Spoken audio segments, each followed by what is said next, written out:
Welcome to Wealthy Mind, where we talk about all things finances, the good, the bad, the ugly, and the surprising.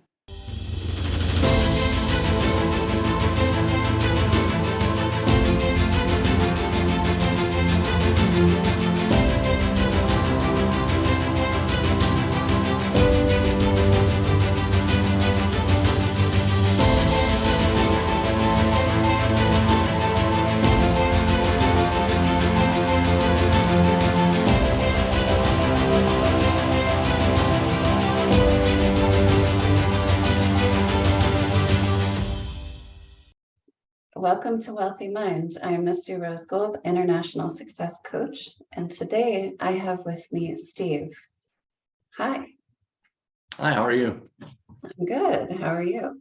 What is your last name? My last name is Kenney. Kenny. Okay, thank you. Yeah. All right. Yeah, thanks for having me. Yeah, thank you for being with us today. I appreciate it. Thank you for taking the time to come out and inspire our audience with your story. I know a little bit about your story, and I think it's incredible. So if you're ready, let's dive in. Okay. All No right. better time than the present. Yeah, so I know that you struggled with addiction some, and I just want to know, like, what inspired you to get your mind right? Okay, well, yeah, I struggled with addiction off and on for about 25 years, and Mm, it was a roller coaster ride to say the least. mhm. But what inspired me to, get myself clean, which happened a little bit over a year and a half ago, was I just Congratulations, wanted, by the way. well, thank you. So, yeah, I wanted to change. I realized that was not a way to live. I was tired of the same old rigmarole every day. Just tired of the lifestyle. And I've always known What that was there's a that better. like? Or what's that? What was that lifestyle like? What was that daily mess that you were stuck in? Like the hamster wheel that you were on, what was that? Yeah, the hamster wheel is, at first, and my drug of choice was crystal methamphetamine. Uh-huh. And at first you do the drug, and it's great, everything's unicorns, rainbows, but after a while it starts to take control of you, and you become dependent upon it. Okay. And it just doesn't become fun anymore. And so it's essentially, I would wake up, I would get high, and then I would either sit there and do nothing, or force myself to go out and do something. If I was running low, I would go out and get more, and that would start the same cycle over. I would just hang out with my alleged friends. Either they would come see me, I would go see them. Yeah. I mean, it's also a case where I had lost everything. So I had experienced some homelessness. I was couch surfing. Okay. I was beg borrowing. I never stole anything. Hey. So I that's, and one thing I can credit myself with is I never lost sight of who I was. I never lost sight of my ethics, my honesty, or my integrity. Wow. I wasn't out there messing people over or doing anything predatory, anything like that. That's really good. I was just in my own little world, Wow. high as a kite out there, as I like to say, messing around, so, but So you were just existing. You weren't living.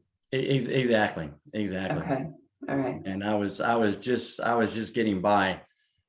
And this last stretch that I was on, I went through some, I would always, go out and get high, and that would last anywhere from 4 days up to a few months. After I would have that day of decision, day of discuss that, hey, I don't want to do this anymore, I would stop and I would be clean for 6 months, a year, 2 years, 3 years, Mhm. and then it would always rear its ugly head again. Okay. And so, What was different this time? What changed?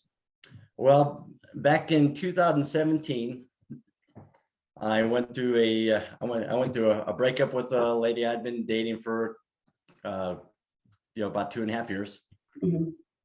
And then my mom, she gave me a call and said, "Hey, I got breast cancer."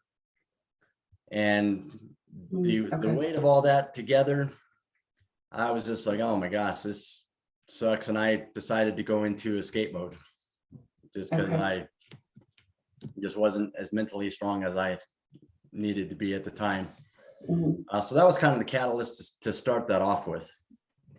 And it got better after. I mean, it got better, and I say that facetiously. After my mom was diagnosed with breast cancer, my grandma then passed away. After my grandma passed away, Mhm. my mom said, "Hey, or actually, no, I'm sorry. Before my grandmother passed away, my mom was on chemo for the breast cancer. Then she had brain tumors, 6 of them. She had to get Wow. off. Yeah, she had to get off the chemo to, uh, do the radiation treatment to get the brain tumors gone. Uh-huh. Then my grandmother passed away. I got to see my mom, cognizant for the last time at her funeral, and I thought mom was back. But then about a week later, she ended up bed rested for 59 days. The Mhm. cancer had rapidly spread, and then she was home hospiced, and passed away. And my mom was my rock. I could Wow. tell. Yeah, it still kind of sucks to this day, but Yeah. I know she's in a much better place, and I've been able to get past that sadness and depression. But she was my rock. I could tell her anything. I would give her a call and say, "Hey, mom, I screwed Mhm. up again," and she would say, "Hey, are you okay?" I would say yes. She'd say, "Okay, I'm going to go to the church and pray for you." And she always had my back. She was always in my corner. Yeah. So I lost that. Uh, Yeah. I, I lo- get that. I lost that person I was able to confide in. Yeah. Um, 100% I get that. I really get that. yeah. There was a lady in my life who was like a mom, a best friend, and a sister, and she just passed away last week. Oh, I'm sorry to hear that. Yeah. So I understand fully what you've experienced in that space. It's like, how, Yeah. what do Yeah. you do with that? I mean, we have to learn how to navigate without that person there. Yeah. And it's like, there's such a part of you, there's such a part of your life, there's such a part of like your stability, your foundation, your grounding. And then they just up and disappear. She died from cancer as well. So I Yes. really feel this. 100% I feel this. Like I'm empathizing with you 1,000% on this one. Yeah. Thank you. Um, And yeah, then, definitely. after that, to keep adding injury to insult, a couple weeks after my mom had passed. Oh, and then if I can take a step back here, after the day I landed for her funeral, I lost my job, Mm, which was not a good way to have that done, in my opinion. They could have made right, it. That is what it is. right. But then my dad had a heart attack. He made Oh a full my, recovery, thank God. And then after that, my stepdad was diagnosed with pancreatic cancer. I lost my place, lost a couple of friends along the way. And mhm, instead of doing the smart thing and confiding in other people, reaching out to other people, I just stayed in escape mode. okay, And high as a kite, because I just did not want to deal with reality. So okay. So let's talk about the catastrophic amount of loss that you've gone through in that space, in that time frame that you're identifying. And I can relate to that. I've been through a tremendous amount of loss in the last 3 years. So I really relate to that and I resonate with the frustrations of it. What would you have done differently? If that time were to hit you again, what would you have done differently instead of numbing, instead of escaping? Now that you're on a much better path, what would you have done differently for the people that are struggling with that same thing right now? What I would have done differently is I would have been there for my mom a little bit more than I was. Okay. Yeah, because what I mean, we probably talked on the phone 2 to 3 times a week. But one thing I would have done is I would have made it a point to go see her more, be there more for her, or reach out to my family, see how they were feeling, what they were doing to cope. I might have had something I could offer them at the same time. Right. If I would have chosen a different way to cope. And just that's just the whole communication process, with my friends, family, and loved ones. I would have kept them in the mix a little bit more in my life, versus going down the path that I chose. Okay. So you would have stayed connected more. Exactly. And I was pretty, through the whole thing, I was pretty disconnected throughout the whole thing. I should have been, and it kind of sucks because my immediate family, they were all in my mom's, she was in Chicago at the time. My immediate family, they were all taking care of her, in Chicago, and they were there. And I should have been more proactive to do the same thing that they were doing, is, being there for my mom, being there for each other, right? Instead of, three states away, making the occasional phone call. And to this day, I wish I would have done that much differently.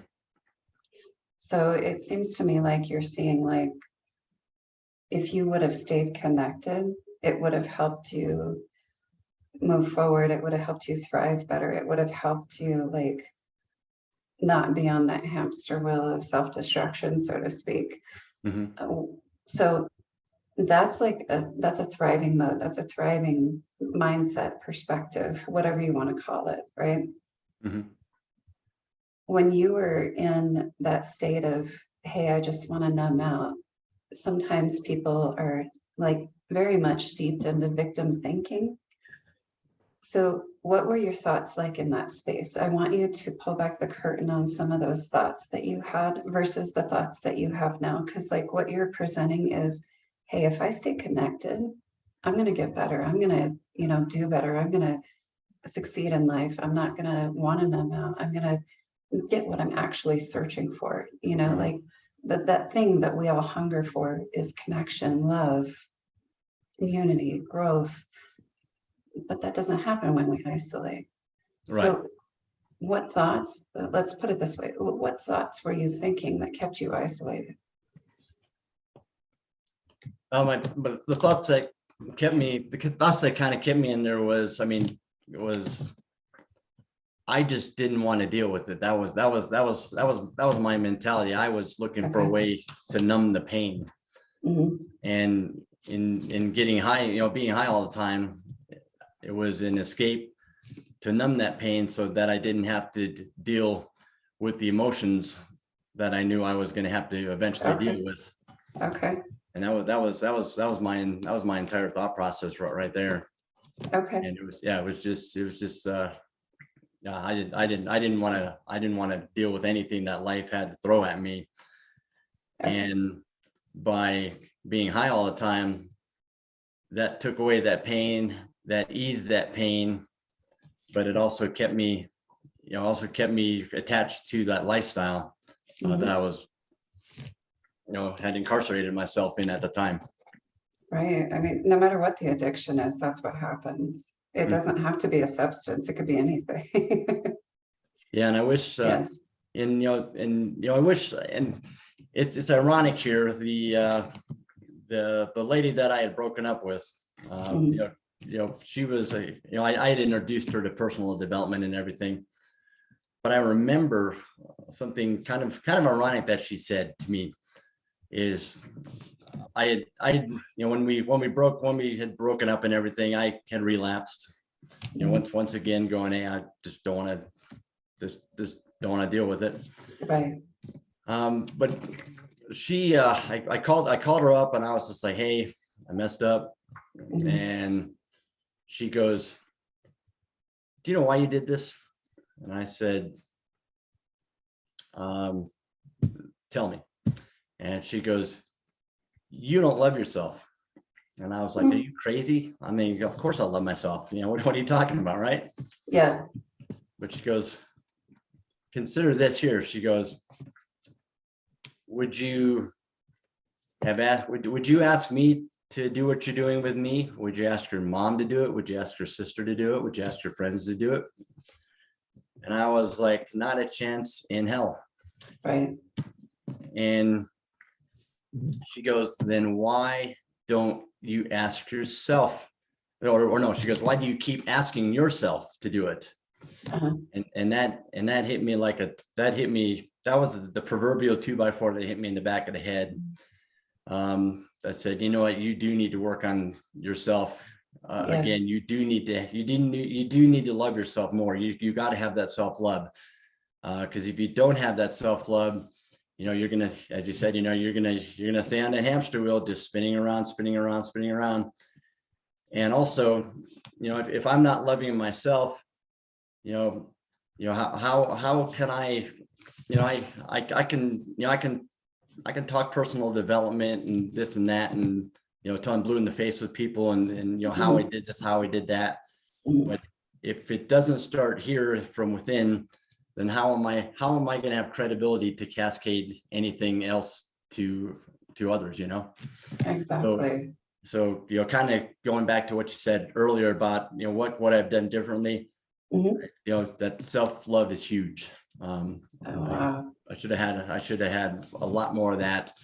And I've been able to climb that mountain and get there to where I do love myself first and foremost. And it's, some people say, well, that's unselfish. So no, it's not selfish. You got to love yourself first. You have to take care of yourself first, so that everything else around you will fall in place. Yes, definitely. 100% agree. So this is how you've changed your narrative, how you've, strengthened your mind. It's instead of running from the pain, you're like, no, I love myself enough to face it. So that's what I'm hearing from you. And that's part of that self-love. It's like, I've had to face my stuff too. It's part of loving me. It's part of allowing myself each new level of freedom. I have to face myself in a different way. So if I don't do that, I'm useless to everyone else. So it's not selfish to love yourself. It's actually an act of selflessness. Because otherwise, if I don't love me, I'm useless to everyone else. Like when you were on the hamster wheel of running from your stuff, you were useless to other people. Yeah, totally. Yeah. Right. So and then some. So yeah, and now the journey you're on, you're useful, not just to yourself, but you're useful to other people. Like your story is amazing. It's inspiring to me, and I know it's inspiring to whoever listens to this. Like that's incredible. Okay. Amazing. Yeah, because it was it was about off and on, it was about a 25-year battle. But you kicked its ass. That's what I tell people. I took my little attic and I punched him in the nose. So, get out. So. You poured him in some concrete so he can't get back up again. Yeah. Oh my God. I love it. I am so grateful that you've taken this time with me, with us, to be vulnerable, to be open, and to pull back the curtain of what it really takes to move out of addictions, to move out of running from oneself. And you nailed it 100%. It's ultimately, it comes down to self-love. It's like what your girlfriend said to you or your ex-girlfriend said to you. It's like, would you ask anyone else to do that to their lives? Would you ask anyone else to poison themselves that way? No. So why are you asking it of yourself? And I think that's such an amazing, profound way to present it. Yeah, and it's nuts. Because I will, I'm an open book when it comes to my story, and it's insane when I talk to people and tell them what she said. It's the way people's jaws just drop. They're just like, oh my God, they're like, that makes total sense. And I'm just like, yeah, I kind of clocked in the back of the head, didn't you? Or didn't it? Yeah. And they're like, yes, yeah, there's just, it's one of the most amazing, profound things I've ever heard. And I'm so glad she said that to me that way, because that's another thing, when I was in the thick of things, and and I had a couple periods where I stopped, I stopped for a week, maybe stopped for a couple months, but I would always draw back to what she said, just so I could, that made wanting to get out of the lifestyle. I always kept it in the forefront. I might not have acted on it at that time or whenever, but at least at least I recognized that was there, that I could draw back on, and take that from the toolbox. Yeah, 100%. And just how much it's impacting other people, right? Like people that you shared it with, this audience, everyone that it's going to impact, your own audience. I know you're working on a book, which is awesome, commendable. Yes, I am working on a book, and it's kind of funny. I wrote a book. I was writing my life story a few years ago, and I had about 5 or 6 chapters done. And then instead of saying, oh, hey, this is only a draft, I made the mistake of reading the book, and I was just like, oh my God, this is horrible. I hit the delete button, and then I was like, oh man, why'd you do that? Whoops.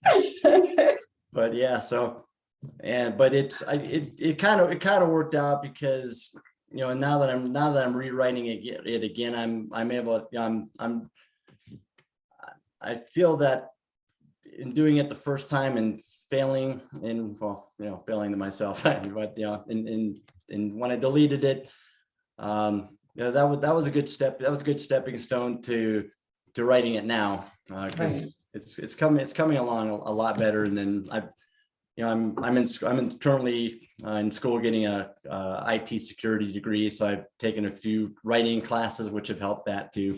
So that's been I'm hoping to get that done by the end of the year.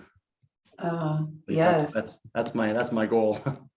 and you totally can. I'm an author as well, and you can totally get that done before the year's out. I would like to encourage anyone here, including yourself, it's a lot easier than what you think. As long as you're writing from like a deeper place, not from your head, but like your heart, your soul, writing from that place and just letting it bubble up, and like, just write. Don't try to edit it, just get there, get it on paper, start typing, start writing, whatever method you use, and just start writing. If you try to edit it, if you try to think about what people are going to think of it, it's going to flop in a second, right? Yeah, you're laughing because you know what I'm talking about. Totally, yeah. So it's like when we get out of our own way and we just let that voice, that inner voice, speak for us, the book will create itself. The chapters will create themselves. All you need to do is start writing, and everything else will present itself at the right time. Yep, I totally agree. And I think the last time when I was writing, I had all these ideas in my head, but that's exactly where it was stuck. It was stuck in my head. Now I'm able to take what I'm writing and I can formulate it in my head, but it also transfers to my heart. And that's when I'm able to project a lot better on paper, what I want the audience to read. So yeah, instead of just definitely a garbled mess of words.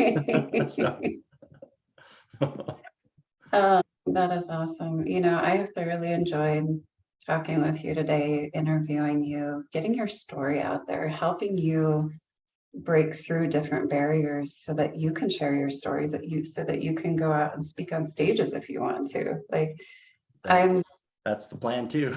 yeah, awesome. See, Yeah, like so we're in sync here. That's awesome. I'm so glad of being a part of your story. I'm glad of being a part of that journey of you just excelling and keep climbing higher and higher and inspiring more people. So I really appreciate this time that we've had today. And as we're wrapping up, I have 2 more questions that I'd like to ask you. Is that okay? yeah, absolutely. Okay, awesome. What do you do to keep a wealthy mind, meaning a healthy mind? So what are your daily practices of that? Okay, to keep a healthy mind, it all goes back to personal development. You've got to work on this thing right there. Called your mind. On a daily basis. So essentially what I do is I read every day. I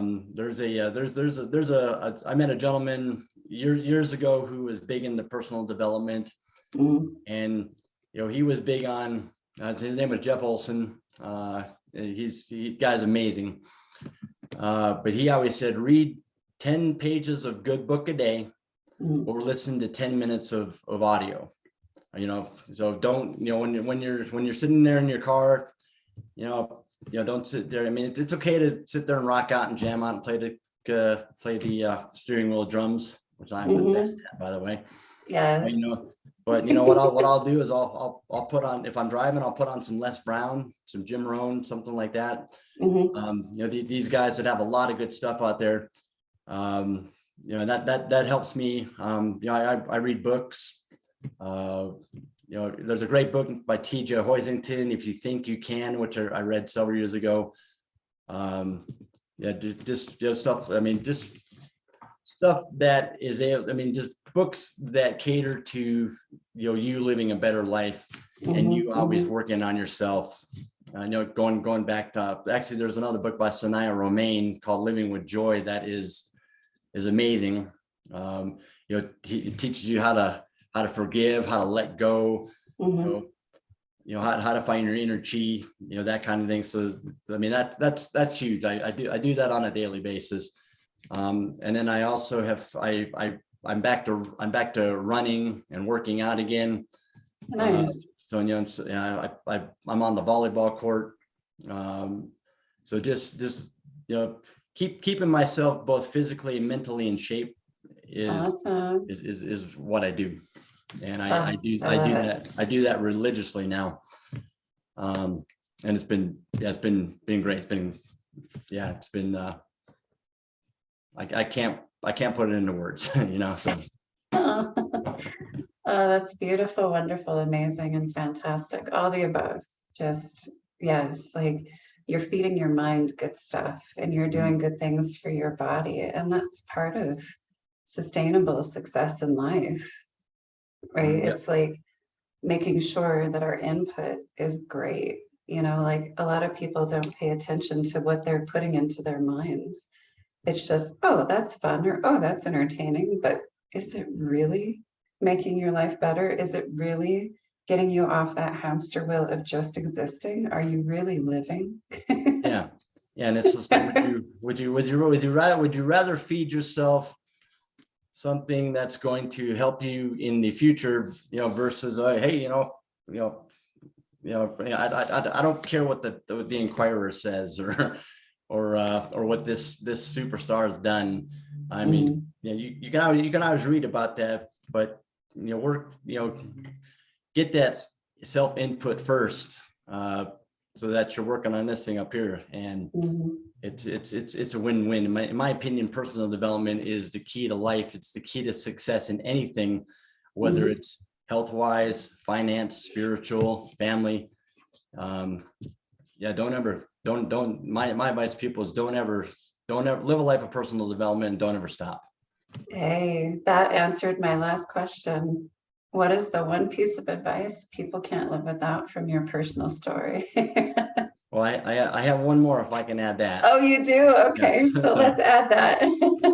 If I can, because as I said, beating, addiction's addiction. It doesn't matter whether it's drugs, gambling, sex, food. Mhm. Yeah. It's there's a lot of people out there that are struggling, and they got that little addict on their shoulder, just tapping on the back of their head saying, you want to do this, you want to do this. Well, first off, tell that little addict that no, I don't want to do this. But here's the caveat, and here's why I've been able to be successful, and with staying away from the dark world, as I call it, is do it for yourself. And when I say, there's a lot of people out there that will say, hey, oh, well, yeah, I'm doing it for myself. No, you're not doing it for yourself. That's just lip service. Do it for yourself. Because when I had quit in the past, I had quit for, I was married. I've got a couple kids who are grown now. Okay. But I would always I'd quit for the wife, or I'd quit for the girlfriend. I would quit for the kids. I would quit for the job. I never quit for me. And it goes back to that self-love thing. Wow. If you can't quit for yourself and do it for yourself, then you're just setting yourself up for failure time and time again. So that's the one thing that I think is most important. You got to do it for yourself, and you got to believe you can do it for yourself. You got to look yourself in the mirror and say, you know what? I screwed up. I forgive you. Forgive yourself and get it done. So. Yes, I love that. So you quit because you love yourself. Yeah, absolutely. And now you're not looking back. No. So you found the secret key to staying addiction free. I like that. I just created that little rhyme. It's the secret key to being addiction free is loving yourself and doing it for yourself. Yeah, yes, I like it. Okay, all right. We'll create on the spot. How's that? I'm down. So thank you so much, Steve. You're a joy. It's been wonderful speaking with you, and I know that the audience is so blessed, and just their lives are changed after listening to you. It's amazing. So thank you for honoring us with your story. Yeah, as I said, yeah, thank you for having me and allowing me the opportunity to share part of my story. So I really appreciate that. So definitely, it's been a pleasure. So if the audience wants to get in touch with you, do you have a website, social media? I don't have a website currently, and I don't have a platform right now. But I mean, they're more than happy. I can provide my email address. Yes. Yeah, that'd be fine. Okay, perfect. Can you tell us what your email address is real quick, and we'll provide that information in the description as well. Okay. Send it to actually, I got a couple email addresses. They can send it to STKENNEY, the number 7 at iCloud.com. Perfect. That was simple. I like simple. One, but there's a story behind my email address, but we'll keep it simple. Yeah, let's keep it simple. So thank you for that. And whoever is interested in reaching out to Steve, please send him an email. If you want to have him come speak at your events, if you want to connect with him, if his story has inspired you, send him an email and say thank you. And if you guys haven't done it already, please download the Wealthy Mind app today and get started on your own transformational journey. Thank you very much, and we'll see you next time. Thank you for tuning in to the Wealthy Mind podcast. Please be sure to download the Wealthy Mind app today and make sure to support your local Dress for Success.